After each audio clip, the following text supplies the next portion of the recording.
All right, back to our top story, the discussion of sensitive information on the Signal text group chat. CBS News senior national security correspondent Charlie Daggett is joining me now live from the Pentagon to talk more about this. So, Charlie, yesterday we talked about the full court press to find a leaker at the Pentagon. I mean, now we've got full-on conversations about plans to attack Houthi rebels on display with a reporter from The Atlantic, Jeffrey Goldberg, the editor-in-chief, receiving all these text messages. So how's the Pentagon reacting? Yeah, Vlad, remember yesterday? So long ago. To be honest, there are a lot of closed doors here today, but there's a reason for that. I mean, the Secretary of Defense is traveling, and he's taken pretty much the whole front of house folks with him. But, you know, just walking the halls, the people I've been speaking to, I would describe the mood as sheer bewilderment. You know, they have a phrase here and other places, but especially here at the Pentagon, when they want to deflect. They say, I don't want to get ahead of. In this case, nobody wants to get ahead of the Defense Secretary, Pete Hegseth. Now, he stopped in Hawaii, currently as part of the Indo-Pacific tour. And he really sought to undermine the story, what he called a deceitful and highly discredited journalist and a guy who peddles in garbage, is his words. And nobody was texting war plans. We may come back to how he's describing the conversation that took place. Operational plans, war plans, et cetera, that might become important, the information that he's using. But if you want the official reaction from Pentagon brass, that's it. But even if they want to redefine what war plans are, the fact of the matter is that Jeffrey Goldberg, in the article that he wrote about this for The Atlantic, describes the information that he received included plans that he did not share in his article because first and foremost, he's a loyal American citizen, and you're not going to put out there information that might be detrimental to our forces. Also, Hegseth allegedly shared the name of a covert operative, which if you were not Jeffrey Goldberg, what I find really fascinating is in the language that the secretary used in describing Jeffrey Goldberg. If Jeffrey Goldberg was anything other than honorable, he would have, in other words, if this had been another person who had less than honorable intentions, who had accidentally been added, this could have gone off the rails very, very quickly. Absolutely, Vlad. And, you know, I think it's interesting that he pointed that out. I mean, I know Mr. Goldberg, he's not a friend of mine, but I'm familiar with him. He's been doing the job for 30 years. If I had come across information like that, I would absolutely be hesitant. I would know exactly what I could share and what I couldn't share. Because when you're talking about, like, target sequencing or battle operations, you know, you don't just go randomly drop bombs in areas where you've launched a full-scale attack, as was launched about 10 days ago, a week ago Saturday. You know, you have specific targets, and the targets that you're going for, first and foremost, are to aim for anything that might get your personnel in trouble, basically things that can fire back, right? So you're going to go for launch pads, you're going to go for radar control centers, command and control centers, because you don't want to imperil your fighter pilots or the jets. So when you're starting to roll that out, it might be argued that the Houthis weren't ever capable of reaching an F-18 that's bombing them from 30,000 feet. However, if you broaden that to adversaries like Iran or Russia or China, fully capable of getting that. And that's why there would certainly be a hesitancy to share that sort of information about U.S. tactics involved in a bombing campaign. So, Charlie, we're just showing live pictures from Capitol Hill where some of those intelligence officials are testifying. If they start to do some Q&A, we're probably going to cut off our chat and go to them. But my last question to you would be with regards to violations of the law. Now, this is we have a president who was found to have taken classified documents from the White House and other locations to his private residences. Those were violations of the law. President Biden was also found to have done the same. And yet there were no repercussions suffered because of it. So even if these are violations of the law, can we potentially see, given that Congress is controlled by the president's party, will we see any accountability whatsoever? Yeah, the big question there, Vlad, and we don't have the answer for that, is who's going to prosecute if there have been violations of the law, right? Is it going to be the Department of Justice? that can't be a dead certainty. Is it going to be the Senate who is going to encourage an investigation? I want to read to you. So there are rooms here, many rooms, and there's one, the White House Situation Room. It's called a SCIF, and I wrote it down because we know it is a SCIF, and it's sort of a top secret room. Everywhere you go around here, phones are not allowed to take in, take out, whatever. It is a closed environment. Sensitive Compartmented Information Facility is what SCIF stands for. The question here is, when you go into a SCIF and then you take information out of that, have you violated the law? Possibly, if not probably, because there are two ways that can be called into question. One is a violation of the Espionage Act, which criminalizes the mishandling of government records, sensitive military records, and that doesn't even need to show malice. It's just an unlawful removal of classified material and sharing it with unauthorized recipients, again, either willfully or accidentally. The other, and it kind of goes side by side, as I've learned here, is the Records Act. Quite an old one. That requires that like electronic messages and conversations that take place are preserved as a matter of record.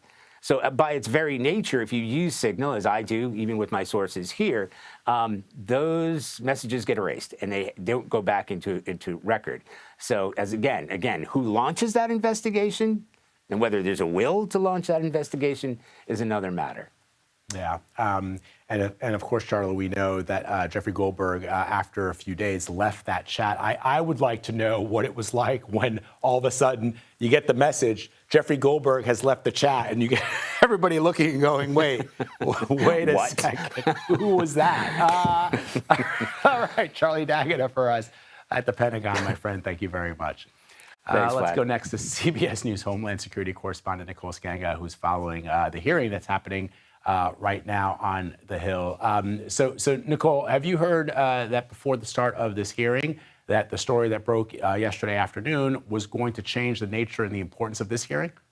Yeah, I mean, Vlad, it certainly changed the tone and tenor of the discussion already. Accounts that appeared to belong to both the Director of National Intelligence, Tulsi Gabbard, you saw her testifying there, and CIA Director John Radcliffe, both, appeared to participate in the message thread, according to Goldberg's report. And those leaders are now sitting before a panel of some very angry lawmakers. I mean, keep in mind, these revelations also come just days after Gabbard announced an internal investigation at spy agencies into politically motivated leaks.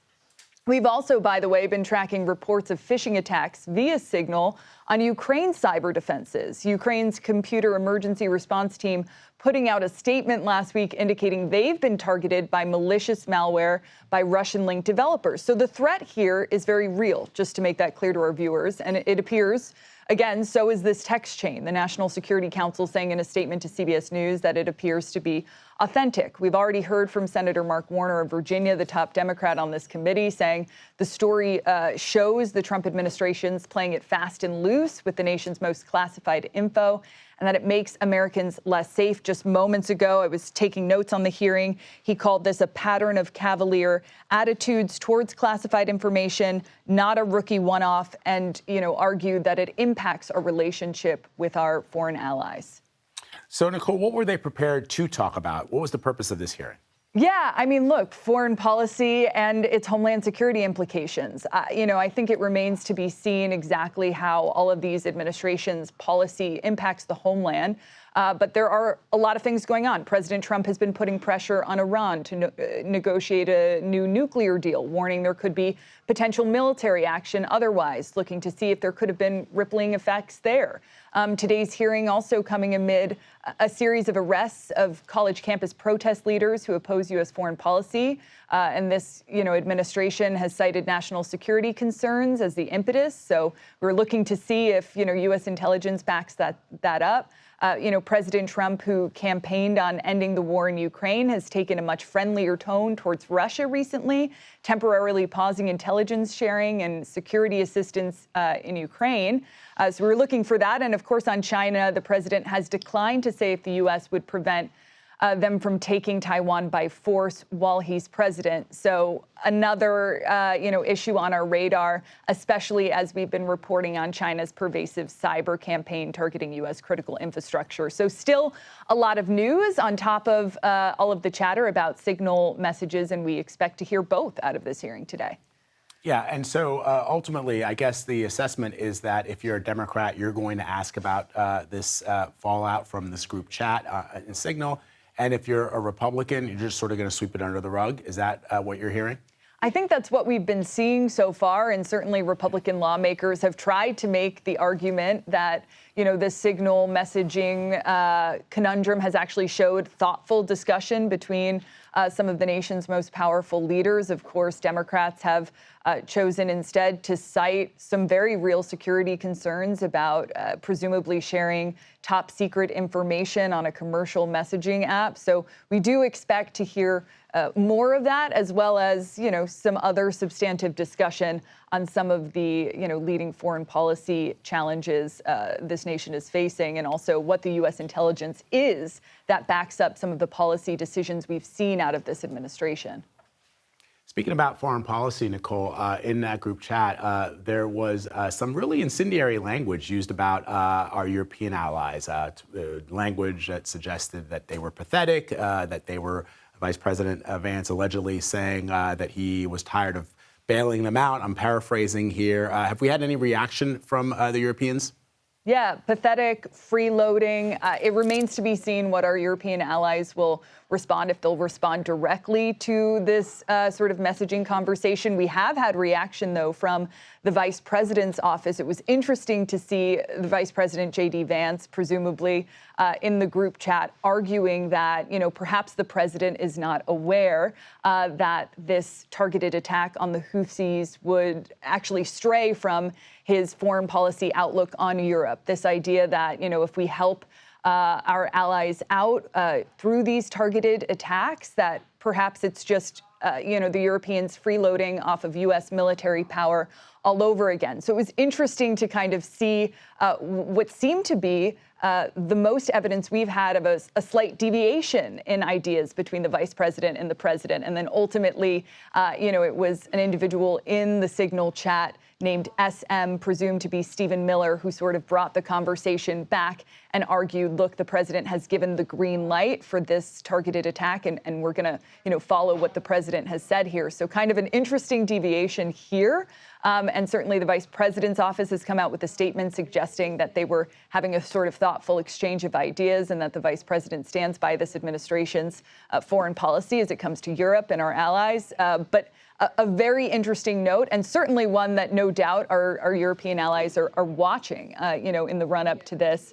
And we'll see if that comes up in today's hearing as well, Vlad. All right, Nicole Sganga for us reporting from Washington. Nicole, thank you. Thank you.